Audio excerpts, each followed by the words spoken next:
Dante Vance was a man who lived by a single rule: never let your guard down. As the most feared mafia boss in the city, he expected the world to tremble at his feet, and no one played the part of the devoted subject better than his wife, Jessica. To Dante, Jessica was a fragile masterpiece, a beautiful black woman who spent her days painting in sun-drenched rooms and her nights curled against him, her pregnant belly a soft reminder of the legacy they were building. He thought she was a sanctuary, a quiet soul untouched by the blood on his hands.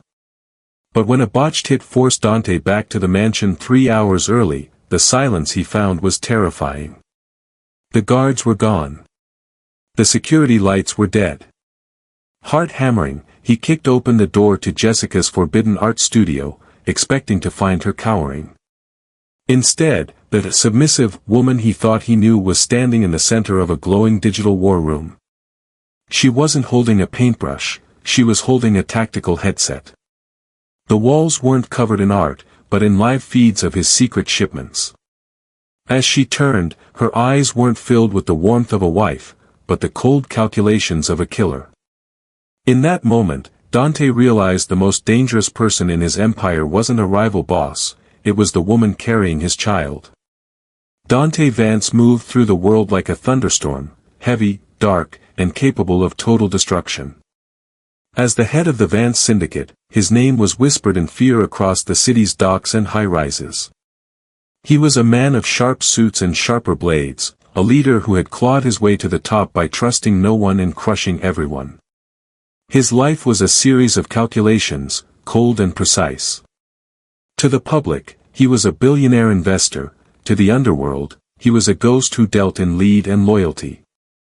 But inside the walls of his sprawling, fortress-like mansion, Dante believed he had found the one thing a man in his position could never afford: a soft place to land. That sanctuary was his wife, Jessica. Jessica was the ultimate paradox.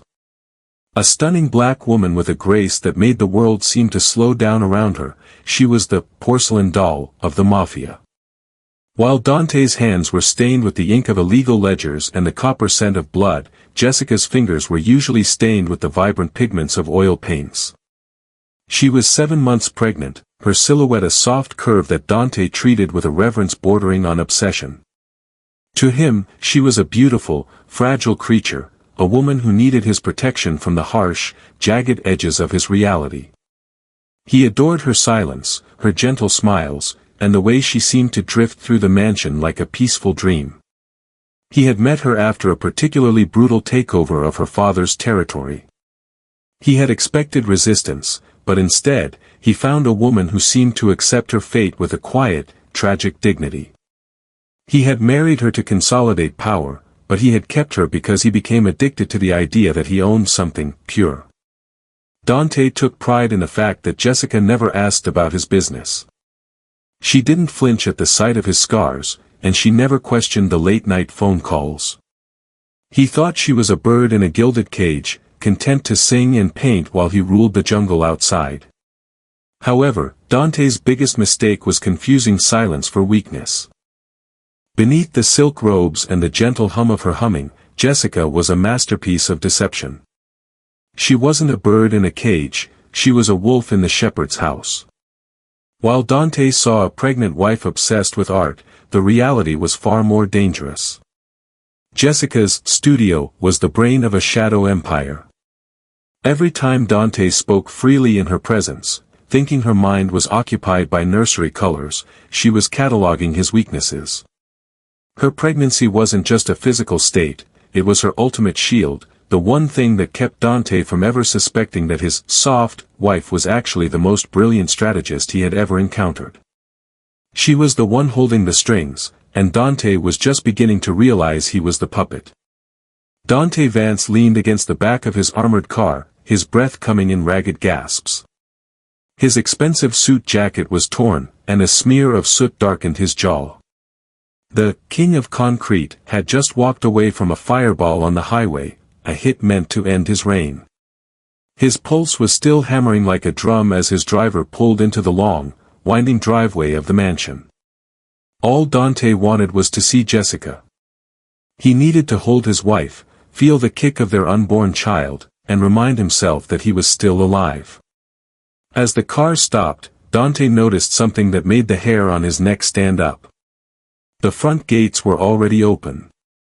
Usually, his elite guards stood like statues at the entrance, but the posts were empty. The sprawling house, which should have been glowing with warm lights, looked like a hollow skull. "Stay here," Dante barked at his driver, pulling a silver pistol from his holster. He stepped into the foyer. The silence was heavy and thick. He checked the security panel by the door. The glowing red light was dead. The entire system had been wiped. A cold fear, sharper than any bullet, pierced his chest. Was she hurt? Had they taken her? He ignored the pain in his shoulder and sprinted toward the West Wing, heading straight for Jessica's art studio, the place he called her sanctuary. He reached the heavy oak doors and prepared to kick them down, but they were already unlatched. He pushed them open, the hinges let out a slow, ghostly creak. Dante froze. The room didn't smell like oil paints or turpentine. It smelled like ozone and cold air conditioning. The beautiful canvases of flowers and landscapes had been pushed aside.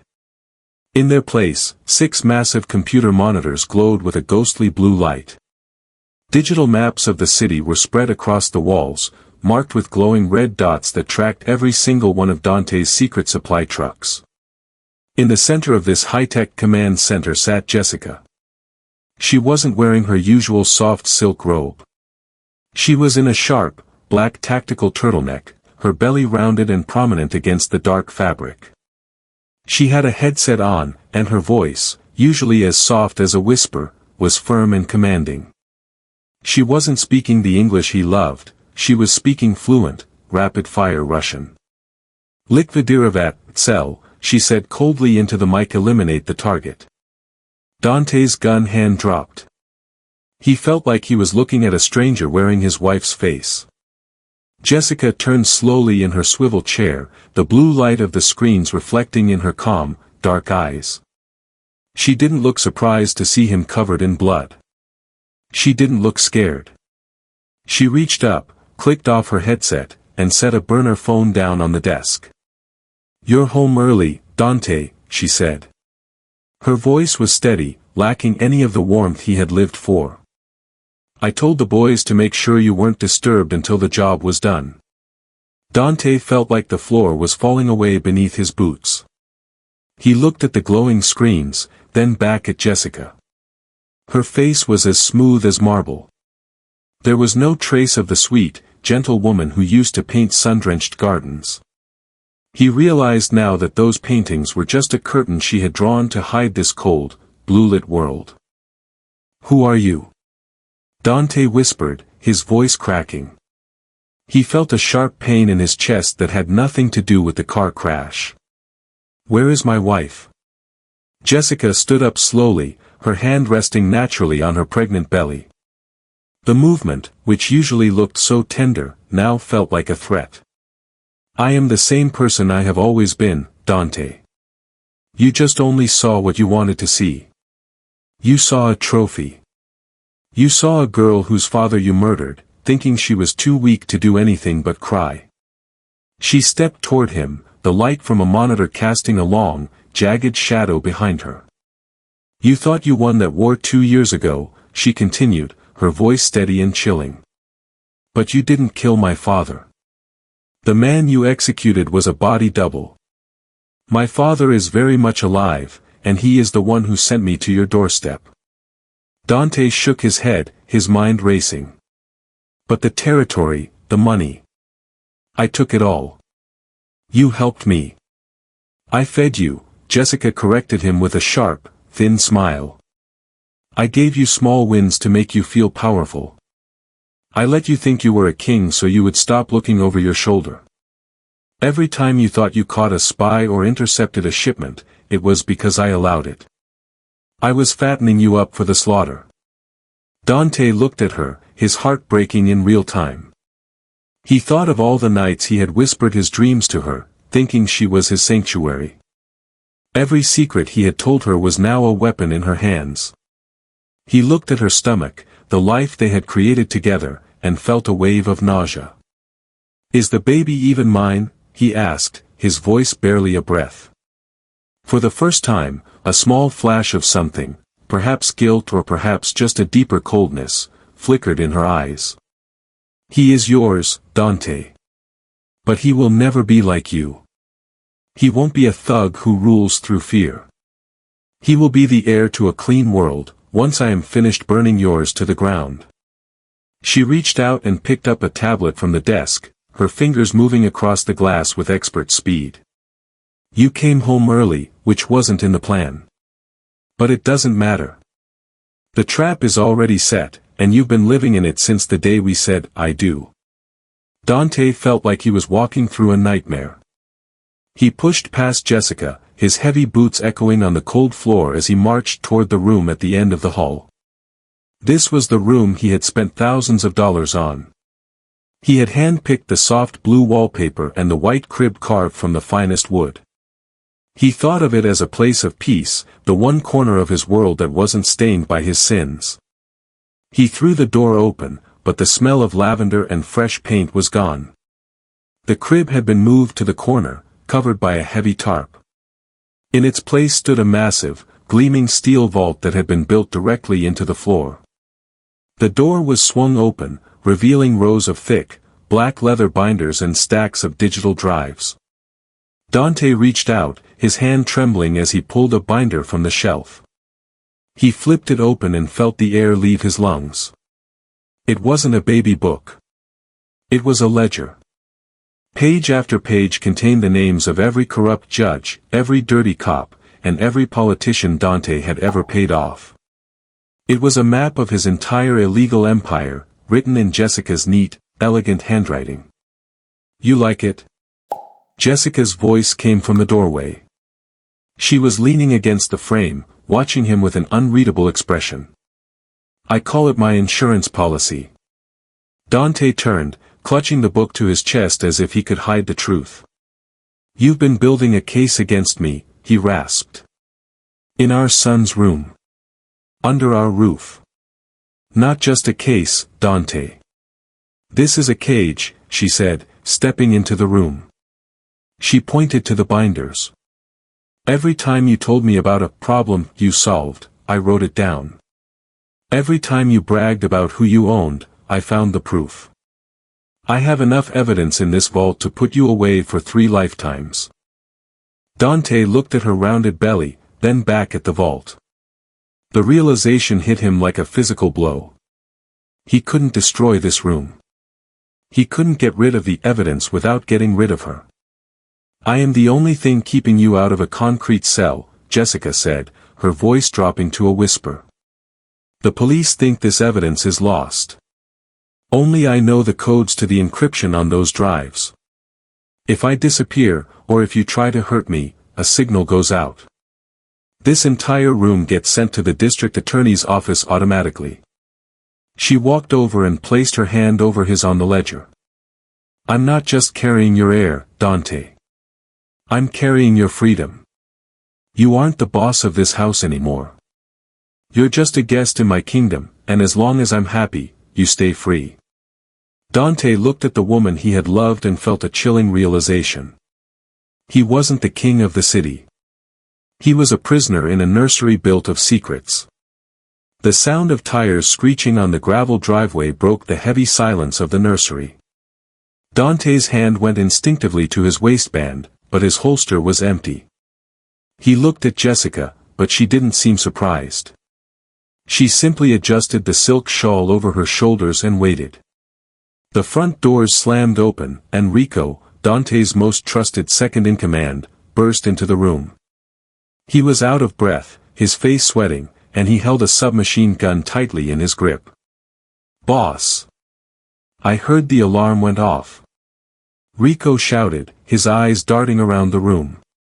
He looked at the open vault and the binders, his gaze lingering on the evidence for a second too long. "I came as fast as I could. The mansion is compromised. We need to get you out of here. I'll take the girl and the files to the safe house." Rico stepped forward, reaching for Jessica's arm, but he never made it. A deafening crack echoed through the room. Rico let out a cry of pain as his gun flew from his hand, spinning across the floor. He clutched his bleeding fingers, staring in shock at the woman at the end of the hall. Jessica stood there, her feet braced and her gaze steady. She wasn't holding a paintbrush, she was holding a small, sleek pistol she had pulled from the back of her waistband. The barrel was still smoking. "Stay exactly where you are, Rico," Jessica said, her voice like ice. "Jessica? What are you doing?" Dante gasped, looking between his wife and his best friend. "He's here to help. He's here to clean up his mess," Jessica replied. She didn't lower her weapon. With her free hand, she reached into her pocket and pulled out a small remote. She pressed a button, and the monitor on the nursery wall flickered to life. It showed a video from a hidden camera at the warehouse where Dante had almost been killed earlier that night. On the screen, Rico was seen leaning against a car, talking to the very hitmen who had tried to blow Dante off the road. He was handing them a GPS tracker, the same one that had been hidden under Dante's bumper. "You thought the security was down because of a glitch," Jessica told Rico, her eyes narrowed. "But I turned it off so I could watch you walk right into my trap. You didn't come to save Dante. You came to take the evidence and finish the job." Rico's face turned from pale to a sickly gray. He looked at Dante, then at the pregnant woman who had just outplayed him. Dante felt a cold rage bubbling in his chest. The man he called a brother had betrayed him, and the wife he thought was a porcelain doll was the only reason he was still breathing. Dante looked at Rico, who was being dragged away by guards that now seemed to take orders only from Jessica. The room felt smaller than it had 5 minutes ago. He turned to his wife, his jaw tight with a mix of anger and confusion. He was the boss. He was the man everyone feared. Yet, here he was, standing in a room full of his own secrets, being outsmarted by the woman he thought he was protecting. "You played me," Dante growled, stepping toward her. "The marriage, the house, even the baby, was any of it real, or was it all just a long game to take my chair?" Jessica didn't flinch as he got closer. She calmly put her pistol back into her waistband and smoothed out her black sweater. "The baby is real, Dante. And the danger you're in is real, too. You can be mad at me all you want, but without me, you'd be dead on the highway or rotting in a cell." Dante reached for the ledger on the table, his eyes dark. "I should burn this whole room down. I should end this right now." "You could try," Jessica said, her voice as smooth as glass. She held up her smartphone, showing a small, blinking green light on the screen. "But I've set a dead man's switch. This phone is linked to my heartbeat and a timer. If my heart stops, or if I don't enter a code every 6 hours, every cent in your offshore accounts vanishes. Your shell companies will be deleted. Your empire will turn into a pile of useless paper before the sun comes up." Dante stopped in his tracks. He felt trapped, like a lion in a cage made of gold. He realized he couldn't hurt her, and he couldn't leave her. She had tied her life to his business so tightly that they were now one and the same. He looked at her, seeing the strategist behind the soft eyes, and for the first time, he felt a flicker of respect buried under his rage. "So, what now?" Dante asked, his voice low and dangerous. "You hold me hostage in my own home?" "No," Jessica replied, walking over to him. She placed a hand on his chest, right over his racing heart. "We survive. Your enemies think you're weak. They think I'm just a trophy. We use that.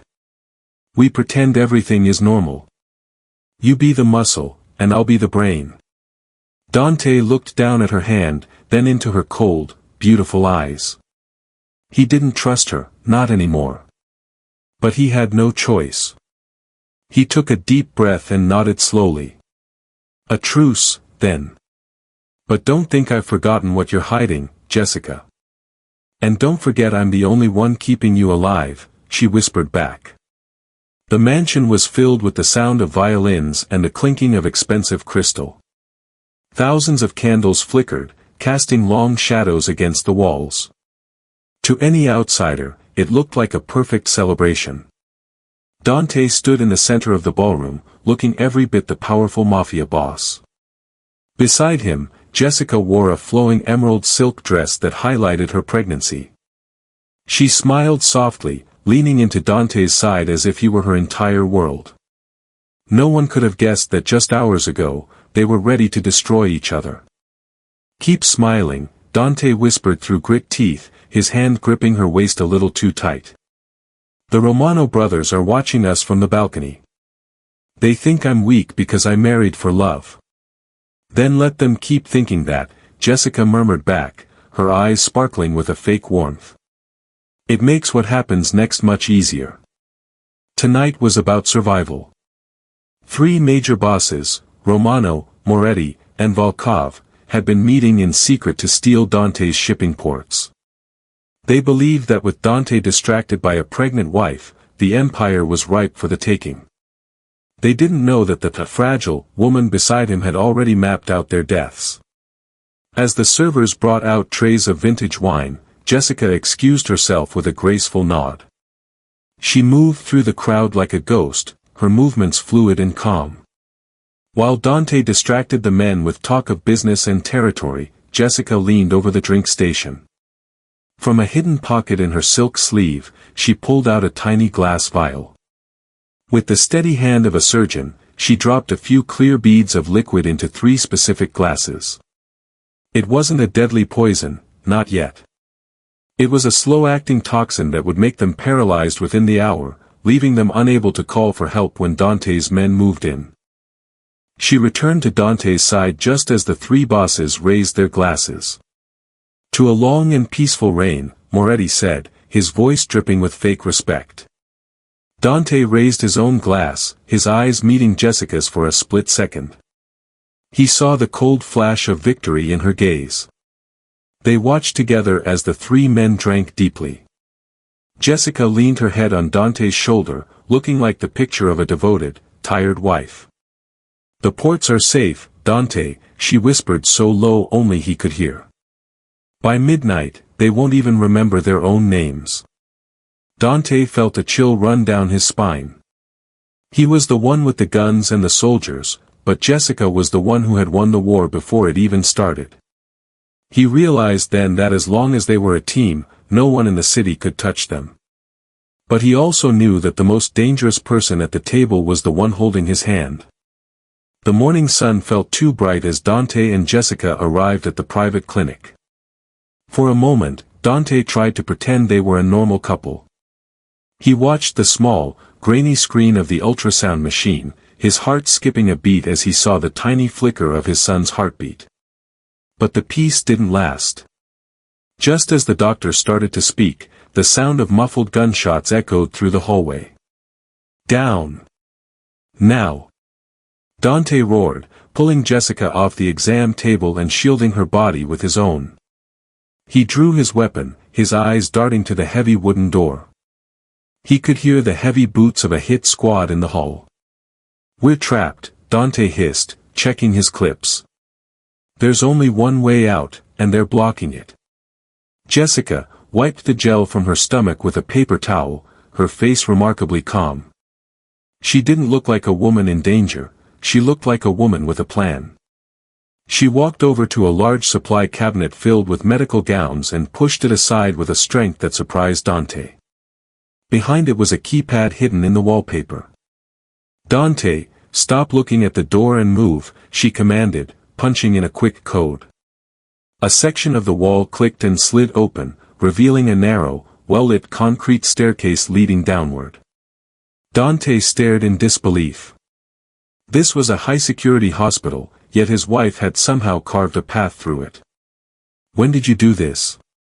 Dante asked, following her as the wall hissed shut behind them, cutting off the sound of the assassins. 6 months ago, Jessica said, leading him down the stairs with a quick, steady pace. "I knew the Moretti family used this clinic for their own checkups. I couldn't risk our son being cornered in a place I didn't control. I bought the construction company that renovated this wing last spring. They reached the bottom of the stairs and entered a clean, dry tunnel that smelled of fresh concrete. It ran deep beneath the city streets. Dante looked around, seeing emergency supplies and oxygen tanks tucked into wall niches. He had spent millions on his own mansion's security, yet Jessica had built an entire underground world right under his nose. "You really don't trust anyone, do you?" Dante asked, his voice echoing in the tunnel. Jessica stopped for a second, looking back at him. The dim light of the tunnel made her eyes look like dark glass. "In our world, Dante, trust is a luxury for people who don't have something to lose.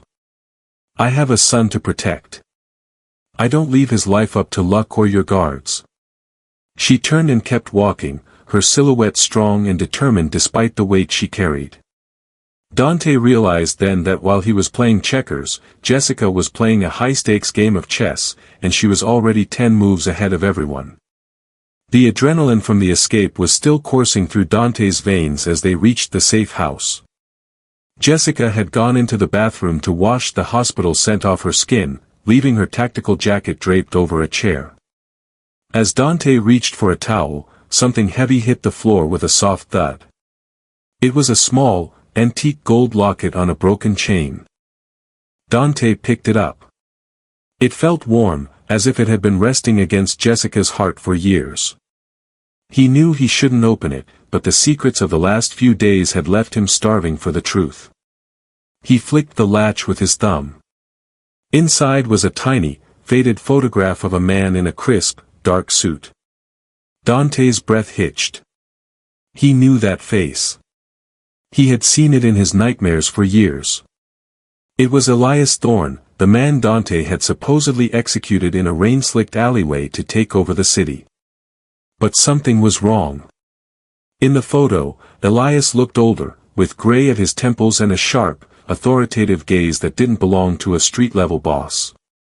He was wearing a silver pin on his lapel, a shield with an eagle wrapped in golden boughs. Dante felt a cold sweat break out on his forehead. That wasn't a mafia symbol. It was the crest of the International Justice Task Force, the most elite agency in the world. Their sole mission was to dismantle crime syndicates like Dante's from the inside out. "He isn't dead," Dante whispered to the empty room. The realization hit him like a physical blow. He hadn't killed Elias Thorne, he had killed a shadow. Jessica hadn't just been a mole for a rival gang. She was the daughter of the most powerful lawman on the planet. Everything, their meeting, the marriage, the safe victories she had given him, it was all a massive operation to get her close enough to burn the mafia to the ground. The bathroom door creaked open. Jessica stood there, her damp hair framing a face that no longer looked like his wife's. She saw the locket in his hand, and her expression didn't change. She didn't look guilty, she looked like a hunter who had finally cornered her prey. "You weren't supposed to see that yet," she said, her voice low and steady. "Your father, he's the one who's been hunting me," Dante said, his voice shaking with a mix of betrayal and terror. "The agency has been watching me through your eyes the whole time." Jessica walked toward him, her hand resting on her stomach. "My father wants your head on a platter, Dante. He thinks you're just another monster." She paused, her eyes searching his. "But he doesn't know what I know. He doesn't know that the monster might be worth saving." The safe house was no longer safe. The sky outside turned a violent shade of orange as explosions rocked the perimeter of the estate. The rival families, led by the remnants of the Moretti and Volkov clans, had combined their forces for one final strike. They wanted the ledger, they wanted the ports, and they wanted Dante Vance's head. Inside the master bedroom, the air was thick with tension. Dante was checking the seals on the windows when a sharp gasp made him spin around. Jessica was clutching the edge of the mahogany dresser, her face pale and shining with sweat. A pool of water soaked into the expensive rug at her feet. "Dante," she breathed, her voice tight with pain. It's time. The baby, he's coming now. Now. Dante shouted, the sound of machine gun fire rattling the glass panes. Jessica, there's a small army at the front gate.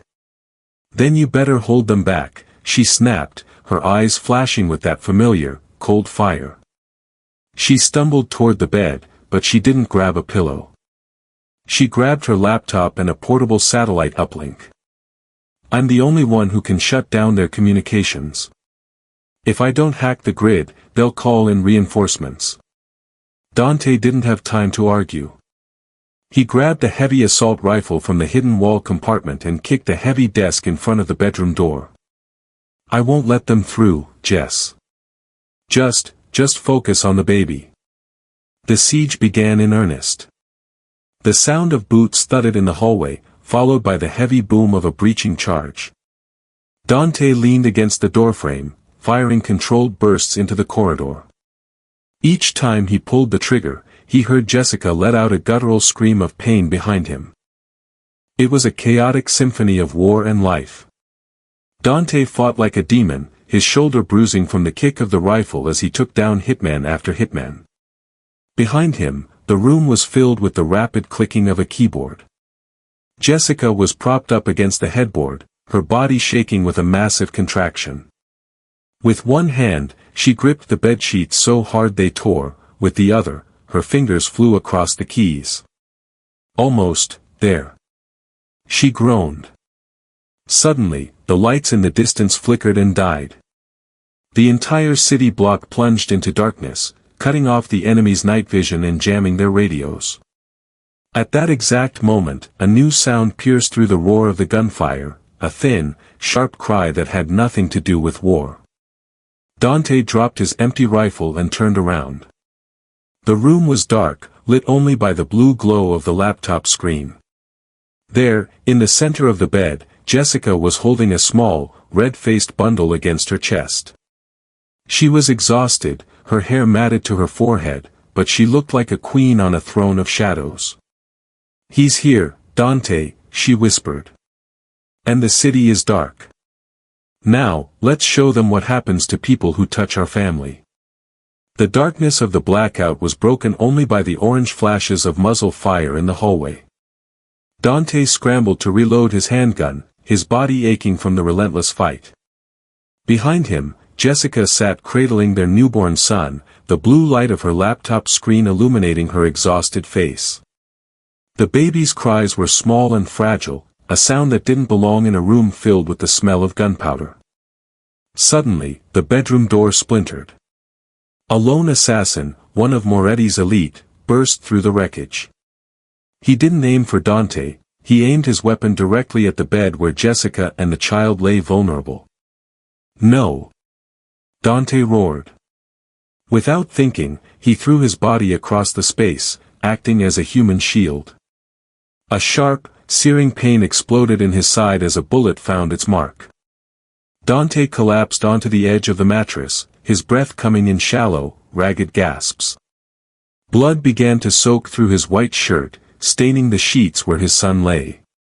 Jessica screamed his name, her cold mask finally shattering. She grabbed the pistol from the nightstand and fired 3 perfect shots, dropping the assassin where he stood. She dropped the gun and crawled toward Dante, her hands trembling as she pressed them against his wound. Stay with me, Dante. Keep your eyes on me, she commanded, her voice cracking for the first time since they had met. On her laptop, a red button was flashing. It was the final command to upload the ledger to her father's agency, the move that would officially destroy the Vance syndicate and finish the mission she had spent years planning. If she pressed it now, her father's team would swarm the building in minutes. They would take Dante away in chains, and she would finally be free of the man who had destroyed her family. Jessica looked at the screen, then down at Dante. He was pale, his hand reaching out to touch the baby's tiny foot one last time. Despite everything he had done, he had just taken a bullet for a woman who was supposed to be his enemy. I can't do it, she whispered. Instead of hitting the upload key, Jessica closed the laptop, cutting off the signal to the agency. She reached for a medical kit hidden under the bed, choosing to use her skills to save the man she was sent to destroy. She realized in that bloody moment that the monster she had hunted was the only person who had ever truly tried to protect her.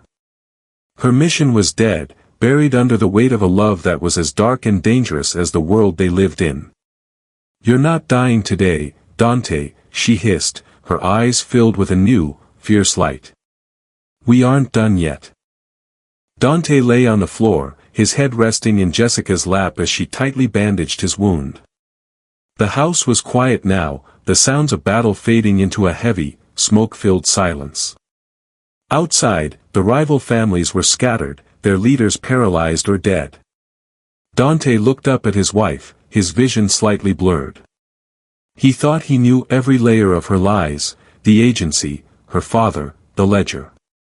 But as she leaned over him, her face was not one of a defeated spy or a worried mother. It was the face of a conqueror. "Your father," Dante wheezed, his voice weak. "When his men arrive, you'll have to hand me over." That was the deal, wasn't it? Jessica wiped a smudge of blood from her cheek and gave a soft, chilling laugh. "My father is a powerful man, Dante. But he is just a man. He thinks I've been working for him this whole time. He thinks I'm a loyal soldier for his agency." She leaned closer, her voice a sharp whisper. "But he's wrong. I don't take orders from men who hide behind badges, and I don't take them from men who hide behind guns." She reached into the collar of her shirt and pulled out a different necklace, not the gold locket, but a black steel pendant shaped like a flower with jagged, thorn-like petals. Dante gasped. He had heard rumors of the Midnight Bloom, a ghost organization that had been quietly dismantling empires across Europe and Asia for years. People said they were a myth, a group of women who married into power only to take it for themselves. "You're one of them," Dante whispered, his eyes wide with realization. "I am their founder," Jessica corrected him. "The agency provided me with the files. You provided me with the infrastructure. While you were worried about the Morettas and the Volkovs, I was moving my own sisters into positions of power within your own ranks. The guards who defended the North Gate tonight. They don't work for you, Dante. They work for the Bloom." Dante looked around the room, seeing it clearly for the first time. The war room wasn't for the police. It was the headquarters for a new kind of empire. Jessica hadn't just saved him because she loved him, she saved him because he was the perfect face for her shadow kingdom. "The throne isn't burning, Dante," she said, standing up and looking out over the dark city. "It's just changing hands. You will still be the boss that the world sees. You will be the king of concrete. But from this night on, the king answers to the queen." 1 month later, the smoke had cleared, and the city was quiet. The scars on the streets were being paved over, but the world beneath the surface had changed forever. Inside the high-tech boardroom of the Vance Syndicate, the air was cool and smelled of expensive leather. Dante sat in a chair to the side, his arm in a sling and a thick bandage hidden beneath his charcoal suit. He was alive, and his name was still feared, but as he looked at the head of the long marble table, he knew the truth. Jessica sat in the high-backed leather chair that used to be his. She looked radiant in a sharp, tailored black blazer, her dark hair pulled back into a sleek bun. On her lap, wrapped in a soft silk blanket, sat their son. The baby was sleeping peacefully, unaware that he was resting in the seat of the most powerful empire in the city. The remaining captains of the syndicate stood around the room. These were men who used to bark orders and settle debts with blood, but now they stood in total silence. They didn't look at Dante for permission to speak, they looked at Jessica. They had seen her hack the grid, they had seen her take down Rico, and they knew about the silent army of the Midnight Bloom that now stood guard at every door. "The Moretti territories have been absorbed," Jessica said, her voice calm and absolute. She didn't need to shout to be heard. "The ports will now run through our new encryption systems. Any man caught taking a bribe without my approval will be dealt with immediately." The captains nodded in unison, their faces pale. Jessica turned her gaze to Dante. There was still a flicker of that old warmth in her eyes, but it was tempered by the steel of a ruler. She wasn't his porcelain doll anymore. She was the architect of their future. Dante realized then that his role had shifted. He was no longer the one who made the plans or chose the targets. He was the sword, the muscle, and the general who would lead her armies into battle. He was the shield that protected the empress and their heir, while she moved the pieces on the board. He leaned back, watching her handle a multi-million-dollar dispute while gently rocking the baby. A strange sense of peace settled over him. For years, he had carried the weight of the crown alone, constantly looking for a knife in the dark. Now, he finally had a partner who was more dangerous than he was. As the meeting ended and the men filed out, Jessica remained at the head of the table. She looked down at their son and then up at Dante, a small, knowing smile playing on her lips. The world thought Dante Vance was the king, but the king knew exactly who held the crown.